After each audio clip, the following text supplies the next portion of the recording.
大家好，歡迎嚟到我哋嘅小編輯，我係今日嘅主持人余孝恒。今日我哋好榮幸邀請咗澳門利民會嘅活動幹事蘇正忠先生，為我哋講解本澳嘅精神健康服務嘅情況。係，大家好。我哋馬上去片。蘇生，你可唔可以簡單介紹下你哋嘅機構呢？我簡單咁樣介紹一下啦。我哋澳門利民會啦，咁就係一間主要係提供呢個精神房服務嘅非牟利機構嚟嘅。咁樣我哋會嘅轄下咧有中途宿舍啦、日間活動中心啦、職業訓練中心啦、輔助宿舍、社區支援計劃、身心健康嘅服務中心同埋一個熱線嘅。我哋嘅服務對象咧主要係呢個精神病康復者同埋佢哋嘅家屬。當然啦，就仲有社區人士啦咁樣。我哋日常做嘅嘢咧唔單止係做輔導嘅，我哋係會有小組啦、生活技能嘅訓練啦、社區教育啦，同埋我哋都會同醫療系統去合作去跟進一啲嘅個案。同我哋特奧會一樣，都有好多嘅服務範疇都係。係啊，咁樣我哋都係一間即係都比較耐歷史嘅一個嘅社會服務機構啦，咁所以都發展咗有唔同嘅服務咁樣咯。蘇生，我想問下，本澳嘅情緒病一般會有邊啲呢？今年年初啦，咁就特區政府嘅一個嘅新聞稿嗰度咁就有講到啦。咁澳門本地咧比較常見嘅一啲精神健康問題咧，有抑鬱症啦、焦慮症啦，同埋失眠啊呢樣嘅問題嘅。而呢一啲嘅精神健康問題咧，好多時都係因為而家澳門生活嘅節奏亦都越嚟越快啦，工作壓力大啊，人際關係緊張啊等等。近年啦，咁經濟壓力啊、家庭角色嘅轉變啊，咁樣都令到有唔少人咧長期喺一個嘅壓力環境之下嘅情緒健康問題啦。其實唔一定係講緊突然之間爆發，反而就係咧好多時係慢慢累積，大家都忽略咗，原來自己已經累積咗一定嘅壓力啦。咁所以慢慢越嚟越大，咁就會發展成為一啲精神啊同埋一啲情緒健康嘅問題咁樣咯。問下咧，係點樣可以察覺自己有情緒病，同埋佢哋有啲咩特徵㗎？嗱，咁樣一般人咧，如果要察覺到自己有冇情緒病啦，我哋先唔好就好簡單咁樣講，到底你有冇唔開心？反而咧，我哋就係講緊咧呢種唔開心嘅狀態，到底維持咗幾耐，同埋對你嘅日常生活有幾大嘅影響？例如長期嘅一啲嘅情緒低落啦，你又容易緊張啊，甚至乎係對於自己一啲中意嘅興趣活動冇晒動機動力去做，呢啲就係一啲比較明顯嘅信號。另外啦，當然啦，亦都有一啲比較日常生活化嘅一啲嘅信號，其實都有嘅。例如瞓得唔好啦，食慾轉差咗啦，專注力下降啦，即係例如集中唔到精神去返工返學，甚至乎你開始想去避開同其他人去接觸，呢啲咁樣嘅情況咧，如果你維持咗2個星期以上，跟住又影響到工作、學業同埋人際關係嘅話咧，咁樣我哋就真係唔可以去忽視啦，就真係需要認真地去諗一諗，係咪需要去揾人去幫手咯。有人話抑鬱症同焦慮症只係單純嘅悲傷，而唔係真正嘅病，唔需要睇醫生，只要食下啲甜嘅食物啦，同埋樂觀、思想正面、開心啲就可以啦。咁佢嘅病因係點樣組成起身嘅呢？其實咧，頭先你所講到嘅嗰啲嘅內容咧，就有少少嘅誤解嘅。但係呢個係一個好常見嘅一啲嘅誤解嚟嘅。其實抑鬱症同埋焦慮症咧，都係有一定嘅醫學基礎嘅精神疾病啦。佢哋就比較難啲單靠一個嘅意志，就係例如頭先你講保持翻一啲積極嘅態度就可以去控制。而抑鬱症咧就唔係講緊我哋一般嘅普通好短時間嘅唔開心，而係一種長期嘅失去動力、失去希望嘅感覺嘅一種嘅狀態。而焦慮咧，亦都唔同一般普通嘅緊張唔同，就係大腦長期處於一個好高度嘅警覺。你可以即係用簡單啲一個生理嘅病去講啦，例如好似糖尿病咁樣。當你真係已經有咗糖尿病嘅時間，唔係單靠你講話食少啲甜嘢就可以去好返，好多時可能都係需要一啲嘅藥物嘅去輔助。情緒病亦都一樣，係需要可能透過一定嘅藥物嘅幫助，再附加埋其他嘅一啲嘅介入嘅療法咁樣嚇，咁先至係可以好好地去治療翻呢一個嘅精神健康問題咯。蘇生，我想問多少少就係咧，我之前有聽人講過話咧，抑鬱症係因為受咗一啲刺激，逃避咗現實，自己嘅大腦入面構咗個虛擬世界出嚟，匿喺入邊係咪真㗎？其實就頭先你講嘅嗰個嘅情況啦，其實好多嘅一啲嘅精神健康問題啦，其實都有類似咁樣嘅情況嘅。不過咧就講緊係話抑鬱症嘅朋友，佢哋本身可能喺日常生活入邊嗰度長期都面對緊一啲唔開心嘅事情，直至到去到一個嘅臨界點，咁就可能就會爆發㗎，咁就會變成為一個抑鬱嘅情況。就好似頭先你講到啦，佢會唔會係講緊自己建立咗一個虛構嘅世界咁樣，自己屈埋喺入邊嗰度呢？如果你問我話咧，我反而會覺得更加多嘅就係話咧，呢個人佢本身可能長時間咧喺佢腦入邊諗得到嘅都係一啲負面啊、消極嘅事情，多過佢真係跌咗落去一個嘅虛擬世界嗰度。咁而呢啲負面開心嘅事情就係一路不停咁樣無限重複咁樣去想起，跟住又令到佢更加唔開心，甚至乎一啲比較嚴重啲嘅精神病嘅話咧，佢直頭係真係會聽到有把聲，可能身邊一個人都冇嘅，但係佢真係聽到有把聲，不停喺度批評佢，喺度鬧佢，話佢一啲唔好嘅地方，反而即係呢一個咁樣嘅解釋會仲加貼切少少咯。想問下咧，抑鬱症啊同埋焦慮症係咪同一個症狀？佢哋有冇啲咩分別㗎？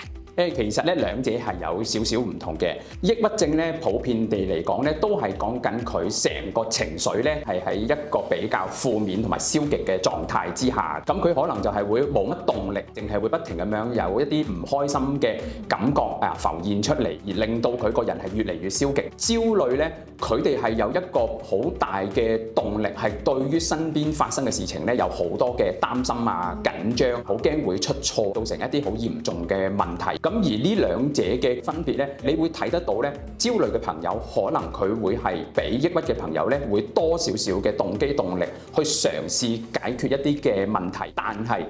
最大嘅問題係佢個腦其實咧一路都唔能夠冷靜落嚟，唔能夠客觀地去分析問題，去諗一個有效嘅解決方法。咁所以變咗又係喺一個咁樣嘅循環入邊嗰度，而令到佢就越嚟越擔心，越嚟越緊張。抑鬱症嘅朋友咧，其實咧佢哋亦都有可能嘅就係同一時間都會有一啲嘅焦慮嘅表現。佢哋一樣都可能係擔心，但係佢哋擔心得嚟咧係擔心到淨係會係喺度驚，而未必會有一個解決嘅行動。咁越擔心就越驚，越驚就越退縮，越退縮就越唔開心。大家就問得好好嘅一個問題嘅就係，抑鬱症同焦慮症其實佢哋之間咧都有好多相關相近嘅一啲情況，甚至乎係會互相影響添，令到個情況係越嚟越壞，越嚟越差。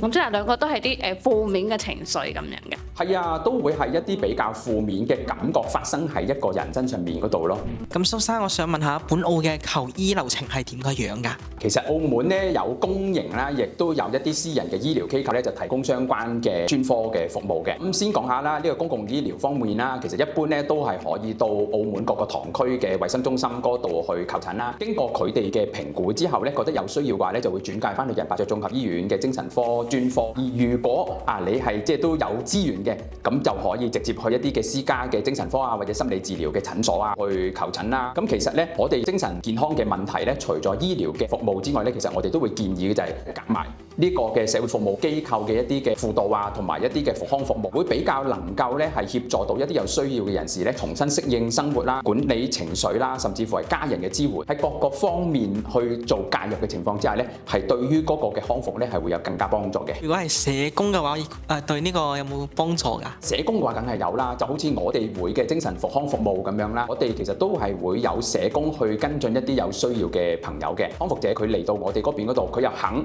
俾我哋同佢嘅主診醫生去溝通嘅話咧，其實我哋都會係嘗試去同精神科嘅醫生去溝通，睇下呢個朋友佢個情況係點樣。咁樣我哋盡量咧係希望係可以收集到再多啲嘅資訊，為佢去制定一個更加好嘅個人嘅復康嘅計劃，等佢可以慢慢係重新踏入翻呢個嘅社會。咁蘇生我想問咧，如果患有情緒病嘅話咧，可以向邊啲人求助啦，同埋分別有邊啲專業人士可以去協助咧？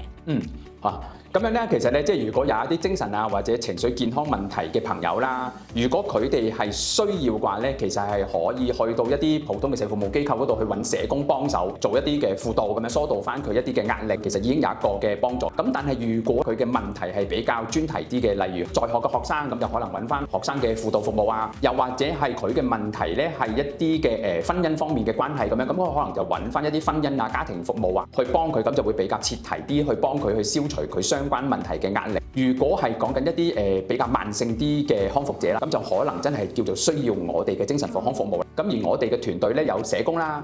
有心理治療啦，有職業治療啦，甚至乎有埋呢個嘅護士啦咁樣。我哋係會有一個專業嘅團隊啦，咁就去為佢哋去提供一啲嘅個案跟進嘅。咁而中間咧，我哋嘅社工就會做一個叫做個案經理，咁樣咧佢就會去幫手去將佢睇緊嘅精神科醫生頭先講緊嘅其他3類嘅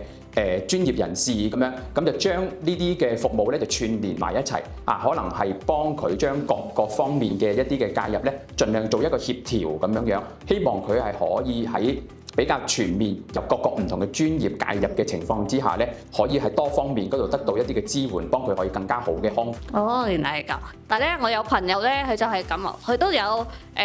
情緒呢排唔開心啦，都有去我哋啲社工啊嗰啲都有去疏導佢，但係可能克服唔到自己心理障礙啊，咁樣都係好情緒焦慮啊，咁樣又好封閉自己啦，咁點算呢？嗱，其實就好似頭先你講嘅嗰個情況啦，咁樣聽落去咧，佢就唔似係淨係講緊係有一個嘅情緒嘅問題，反而頭先你講到可能佢喺佢生理方面咧都有一啲其他嘅問題存在住嘅。雖然可能揾社工咁樣可以幫助到佢舒緩翻佢嘅壓力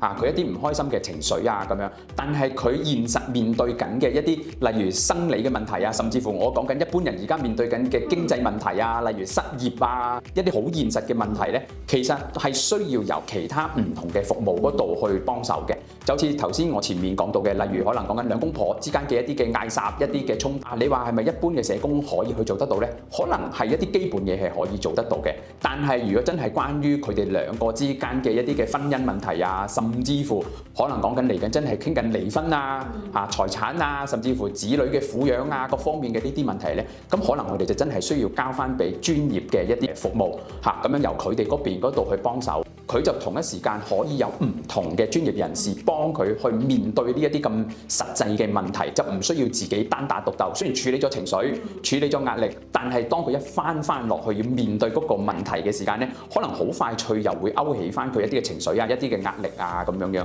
咁所以我頭先講到就係可能真係需要由其他專業人士去幫手就會好啲咯。蘇生，我想問下，情緒病係咪食藥就可以好㗎？我因為成日有人話啲藥咧食咗會有呆同埋會變肥係咪真㗎？回答咗第一個問題先。其實如果真係當有一啲精神健康問題嘅時間咧，如果醫生真係開到藥俾你嘅話咧，其實呢啲藥咧對你嗰個病情嘅控制咧係一定會有一定嘅幫助嘅。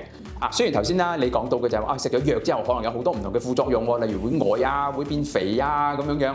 其實咧呢啲全部都係因人而異嘅。例如可能有一啲人平日傷風感冒咳去食嗰啲傷風感冒藥，有啲人會眼瞓，但係有啲人又唔怕眼瞓。咁呢個就係講緊藥物副作用，其實對每一個人都唔同。咁所以就係要當呢一個有需要食用一啲精神科藥物嘅朋友，佢食咗藥之後，如果真係出現一啲嘅藥物副作用，其實我哋就會好建議咧，佢要同翻佢嘅主診醫生去講翻，話翻俾主診醫生聽，喂，佢有呢啲嘅副作用喎，甚至乎呢啲嘅副作用係影響緊佢邊一啲嘅現實生活嘅一啲嘅問題同埋困難。例如食咗藥之後集中唔到精神上堂，其實真係好影響到學業，又影響到工作，咁真係要話翻俾醫生聽咯。咁而家咧其實咧，因為咧精神科藥物已經有好幾代㗎啦，咁醫生就會可能幫佢去轉唔同代數嘅精神科嘅藥物咁就希望嘅就係話喺呢一啲嘅藥物嘅調配嗰度係可以最適切到佢咁樣，可能又只係帶有少少嘅副作用，但係佢又可以過翻一個正常生活咁樣。我有啲同事係㗎，佢有啲咧啲家長咧，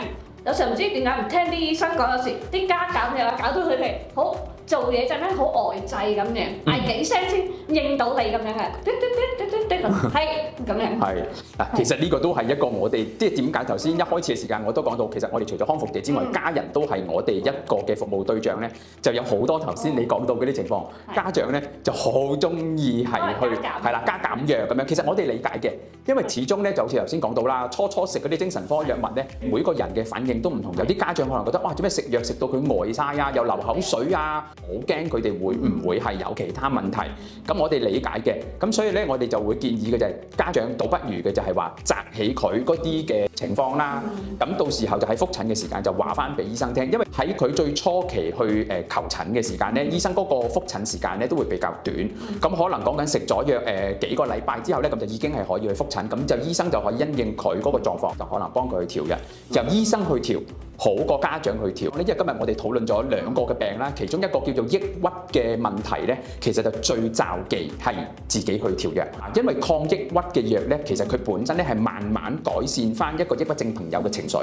但係當呢啲情緒因為個藥物嗰個上上落落，即係有陣時多食多兩粒，有陣時食少兩粒，而令到佢嘅情緒咁樣起起伏伏咧，其實反而對當事人嚟講咧係會仲加唔舒服嘅。所以我就會覺得嘅就係話，有關於藥物方面嗰度咧，就真係最好係交翻俾醫生，由醫生去調配咁樣，甚至乎啦，如果醫生真係都想全面啲去觀察到嗰一位朋友佢個狀況咧，有可能嘅就係醫生都會俾個建議不如入院去調藥啦，咁樣都有可能有呢啲咁樣嘅情況，由醫生喺病房嗰度去睇住佢調藥之後嘅嗰個嘅表現，再喺個病房入邊嗰度去調控佢嗰個藥，會仲加好啲咯，就好過佢喺社區嗰度自己咁樣去加減，真係到時候佢有啲乜嘢情緒有一個好大嘅波動嘅時間，反而我哋會擔心家屬唔識得去處理佢嘅情緒起伏嗰陣時所造成嘅嗰啲嘅情況咁樣咯。蘇珊娜，我想問咧，治療情緒病咧有啲咩治療嘅方法㗎？除咗基本即係藥物嘅治療之外啦，其實我哋都會建議咧係附加一啲嘅心理或者輔導方面嘅一啲嘅介入嘅，比較有效啲幫助個病人係調整翻佢嘅思考模式啦。啲抑鬱症嘅朋友佢哋本身諗嘢可能係比較負面比較焦慮朋友可能比較容易擔心咁樣，咁可能就係喺個思考模式嗰度咧係需要有一啲嘅心理或者輔導嘅介入啦。另外啦，我哋亦都見到嘅就係一啲嘅小組嘅治療一啲嘅家庭嘅治療其實都係會有幫助嘅。就希望嘅就係透過一班嘅同路人嘅支援啦，喺個治療小組入邊嗰度就大家揾得到我都有一啲同路人係可以同我一齊行呢條路嘅，甚至乎係家庭治療啦，就邀請成家人一齊嚟睇下有冇嘢成家人可以一齊去幫手一齊去改變讓成家人係可以過翻一個冇咁大壓力嘅一個嘅家庭環境另外就壓力管理啦，因為好多時咧特別係現代嘅社會啦，我哋嗰個嘅壓力，例如學業壓力工作壓力嗰啲都越嚟越大。到底點樣去學識去管理壓力？例如唔好一日就淨係識得去翻工做嘢，淨係識得溫書學習。我哋其實適當嘅時間咧，都要去做一啲嘅興趣活動去減壓。例如好簡單咁樣，可能出去行下，甚至乎係做一啲嘅運動，其實都係會對情緒嘅問題啦，係會有一定嘅正面影響嘅。例如我哋如果係運動30分鐘以上，其實咧慢慢我哋開心嘅荷爾蒙咧就會走出嚟㗎啦，咁個人就可以開心啲、正面啲㗎啦。我都幾建議真係，如果係嗰個朋友佢肯嘅，真係去做，唔需要每日，可能一個禮拜2、3次咁樣出去做30分鐘嘅有氧運動，其實真係對個情緒係會有一定嘅幫助嚇。想問下，如果身邊嘅屋企人同學患有呢一類嘅情緒病我哋應該要點樣同佢哋相處呢？萬一唔小心講錯嘢，即係無心之失，呢點樣啊？其實有陣時，當知道身邊嘅嗰個朋友佢係有啲情緒或者精神嘅健康問題嘅時間咧，可能都會有一個擔心叫崩口人忌崩口碗，會唔會一陣間唔小心講錯嘢而觸動到佢咁樣？其實就唔需要太過擔心嘅，真係當佢哋一般人咁樣去相處。你過往點樣同佢相處嘅即係當然啦，我唔係講緊嘅，例如你可能有啲嘅辦公室欺凌或者校園欺凌嗰啲，咁你過往有呢啲就搣晒佢啦，全部都唔好再做啦。但係如果你日常都有關心開佢有同佢傾開偈有同佢去可能出去行街其實嗰啲可以繼續去做。反而嘅就係咧，我哋見得更加多嘅咧，家長啦，特別係因為愛之深責之切啦就好關心嗰個嘅仔女有一啲咁樣嘅精神健康嘅問題，反而就會教佢好多嘢。其實咧好多時咧，呢啲有精神健康問題又或者有情緒問題嘅朋友咧，其實佢哋唔係唔識點樣去做，反而嘅就係佢係識點樣去做。但係因為個病個情緒，例如好似頭先咁講，抑鬱嘅朋友冇乜動力去做，焦慮嘅朋友因為對身邊其他嘅事情太過擔心，佢完全集中唔到精神點樣去幫自己，反而喺咁樣嘅情況之下咧，你仲不停咁樣話俾佢聽，你應該點做，你應該點做，佢反而就係會做咗好大嘅壓力俾佢咯。所以我哋就會建議嘅就係話，要去幫助佢哋嘅話咧，倒不如你陪喺佢身邊，你做一個聆聽者，聽佢講。如果好似我自己成日有陣時出去講書嘅時間，都會同大家講嘅就係話，你倒不如做一個垃圾桶，俾佢將佢心裏邊好多唔開心嘅嘢，就好似抌垃圾咁樣，佢講出嚟，你呢個垃圾桶就全部幫佢裝起晒。跟住你聽完之後，你就將佢呢一啲講過嘅嘢，就好似垃圾咁樣，你又倒咗佢，你又唔好擺喺你自己嘅心入邊咯。咁樣嘅話咧，就你可以幫到佢之餘，亦都可以減少你自己嘅壓力咁樣。另外啦，頭先講啦，你做個盤，其實呢個盤嘅角色咧係好重要㗎，因為佢哋好怕自己一個人去面對問題同埋困難。你鼓勵佢去揾社工去睇醫生咁樣，你純粹鼓勵佢之外，你不如問下佢，喂，你想唔想我同你一齊去揾社工想唔想我同你一齊去見醫生咁樣？反而如果大家能夠做到同佢一齊去揾幫手，揾一啲專業嘅協助，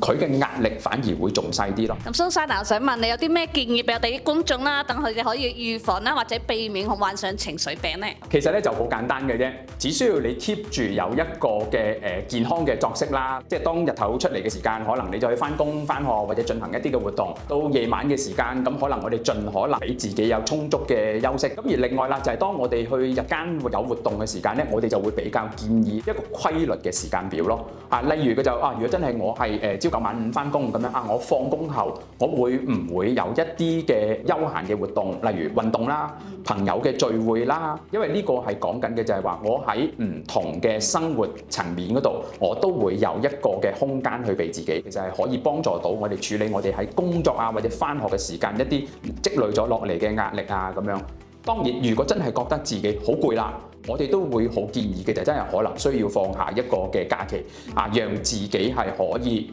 抌低工作、抌低學業咁跟住好好地去休息。而休息我哋唔一定講緊要去旅行，可以喺嗰段時間嗰度去做一啲你想做嘅嘢，即係之前可能翻工翻學唔能夠去做到嘅嘢可能嘅就係你就喺嗰個假期入邊嗰度去俾自己去放鬆下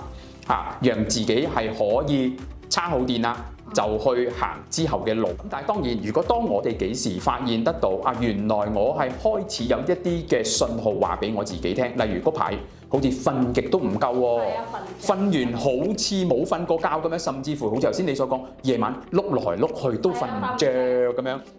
嗱，如果當開始有呢啲信號嘅時間咧，我哋就真係要去諗一諗，喂，到底我哋呢一排係咪有一啲乜嘢嘢嘅事情影響到自己啊？嗱，唔好以為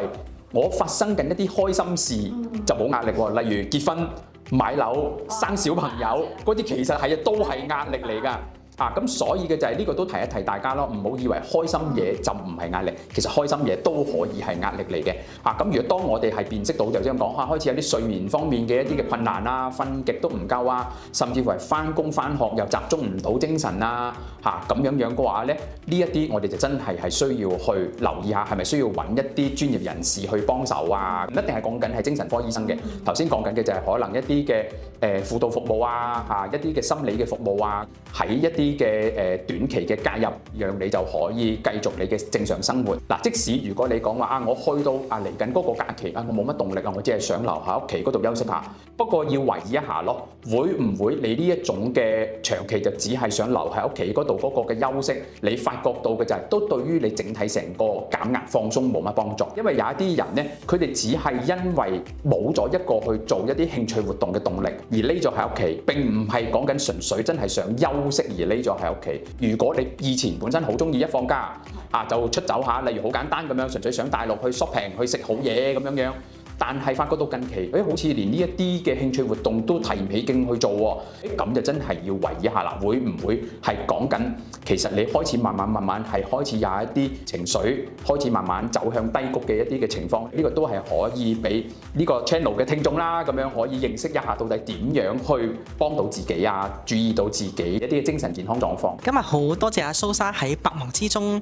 抽出時間為我哋講解本路嘅精神健康嘅資訊，相信觀眾都獲益良多。記得喺繁重嘅生活入邊唔好唔記得關心自己嘅身體祝願各位身體健康。如果困境可以解嘅話，又點解要心煩意亂呢？如果困境冇得解嘅話，鬱鬱寡歡又有咩用呢？多謝。今日都唔例外啦，我哋都會以一首歌嚟做總結嘅。為什要受痛苦的煎熬？快快走向歡笑的跑道，成一分熱仍是要發光，找緊美好。春風一吹草再蘇，永遠不見絕路。